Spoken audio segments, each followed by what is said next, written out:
आज पृथ्वी दिवस है और जगह जगह पेड़ लगाओ धरती बचाओ के नारे गूंजते नजर आए, मगर असल में यह सब सोशल मीडिया तक ही सीमित रहा। पृथ्वी को बचाने के उद्देश्य से कुछ जागरूक लोगों द्वारा निकाली गई रैली में एक स्लोगन पर नजर पड़ी, जिसमें लिखा था कि पृथ्वी की यही है पुकार, पेड़ लगाकर करो श्रृंगार, प्रकृति से करो प्यार ताकि सबके जीवन में आए बहार। पर यह कितना सार्थक है, इस बात की पोल वहीं खुल जाती है जब अपने निजी फायदे के लिए पेड़ के तने को कीलों से छलनी कर दिया जाता है। कभी सड़क चौड़ीकरण के नाम पर तो कभी निजी स्वार्थ सिद्धि के लिए पेड़ों को कटवा दिया जा रहा है। इन दिनों शहर ने केसरिया चोला ओढ़ा हुआ है, जो बरबस ही लोगों को अपनी ओर आकर्षित कर रहा है। सही पहचाना आपने, हम गुलमोहर के पेड़ों की ही बात कर रहे हैं। शहर से लेकर काठगोदाम तक पहले काफी तादाद में गुलमोहर के पेड़ हुआ करते थे। इनकी केसरिया आभा दूर से ही मन को प्रफुल्लित करती थी, मगर अब गिने चुने पेड़ ही बचे हैं। नगर निगम क्षेत्र के पार्क में लगे पौधे सिंचाई के लिए तरस रहे हैं, तो वहीं पेड़ों को कहीं और शिफ्ट करने की तकनीकी तक को यहाँ अमली जामा नहीं पहनाया जा सका है।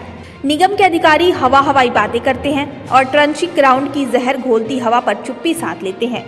ऐसे में भला कैसे इस शहर को बचाया जा सकता है, यह बड़ा प्रश्न है। शहर का तापमान लगातार बढ़ता जा रहा है, गौला नदी सूखी पड़ी है, लेकिन निगम और प्रशासन की नज़र में यह सब सही चल रहा है। कुछ पर्यावरण प्रेमी अपनी ओर से प्रयास भी कर रहे हैं, तो उनके प्रयासों को फिजूल के काम कहकर नकार दिया जाता है। अब सवाल यह है कि पर्यावरण को लेकर आम जन संजीदा क्यों नहीं है। एक तरफ जंगलों में आग है तो दूसरी ओर पानी की किल्लत। ऐसे में मानव और वन्य जीव संघर्ष की घटना भी आम है। बहरहाल जरूरत है तो एक ठोस कदम की, जिसे प्रत्येक आम नागरिक को समझना होगा।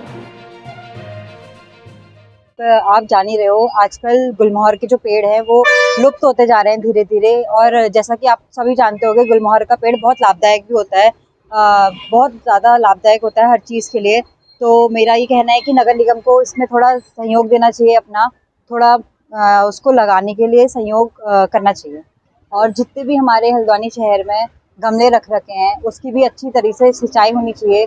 ना ही मैं ये नहीं कह रही हूँ कि गुलमोहर ही लगाइए, कोई और प्रकार के भी फूल पौधे आप लगा सकते हैं, लेकिन उसकी अच्छे से देखभाल हो और अच्छे से उसकी सिंचाई की जाए। हम सबको पता है कि पेड़ हमारे लिए कितना उपयोगकारी है। उस हिसाब से जिस तरीके से पेड़ों के ऊपर बैनर चिपकाए जा रहे हैं, साथ ही साथ मूवी सिनेमा के जो पोस्टर होते हैं उनका विज्ञापन उस पर चिपकाया जा रहा है, इन सभी चीज़ों से जो पेड़ की ग्रोथ है वो पूरी तरीके से रुक जा रही है, जिस वजह से पेड़ जो है वो सामने से अच्छे और अंदर से खोखले होते जा रहे हैं। और ये एक बहुत बड़ी समस्या बन चुकी है आजकल, क्योंकि जैसे जैसे हम देख रहे हैं मीडिया ये सब बढ़ रहा है, एडवर्टीजमेंट, उस हिसाब से जितने भी हमारे पेड़ हैं वो और ज़्यादा कम होते जा रहे हैं। जिस तरीके से पेड़ों का दोहन हो रहा है, ये बिल्कुल अच्छा नहीं है हमारे पर्यावरण के लिए, आने वाले टाइम के लिए। और जो बात रही, आपने बताया कि पेड़ों में हम लोग होर्डिंग्स और बैनर्स को कील के द्वारा ठोक देते हैं, तो मैं यही कहूँगा कि पेड़ जो होते हैं उनमें भी प्राण होते हैं, यानी वो भी लिविंग ऑर्गन्स हैं। उनको इस तरीके से हम ठोक के उसको उसकी ग्रोथ को रोक देते हैं। और मैं सभी लोगों से कहूँगा इनको नहीं करना चाहिए, और जो नहीं मानते तो शासन से ये भी कहूँगा कि इनके खिलाफ कानूनी कार्रवाई भी होनी चाहिए। समय समय पर वृक्षारोपण कार्यक्रम करते हैं, जिसके अंतर्गत हम बहुतायत में गुलमोहर के वृक्ष लगाते हैं। साथ ही साथ प्राण वायु जिससे मिलता है वो वृक्ष जैसे पीपल, नीम, जखरेंडा, अमलतास और फलदार वृक्षों का भी वृक्षारोपण करते हैं। आजकल चारों तरफ गुलमोहर के वृक्ष खिले हुए हैं, जिससे हमारे शहर की छटा ही अलग नज़र आ रही है, बहुत खूबसूरती बिखरी हुई है। इसीलिए मैं आप सबसे आह्वान करना चाहूँगी कि आप समय समय पर वृक्षारोपण करें, अपने वातावरण को सुरक्षित बनाएं, आने वाले बच्चों के भविष्य को सुरक्षित बनाएं।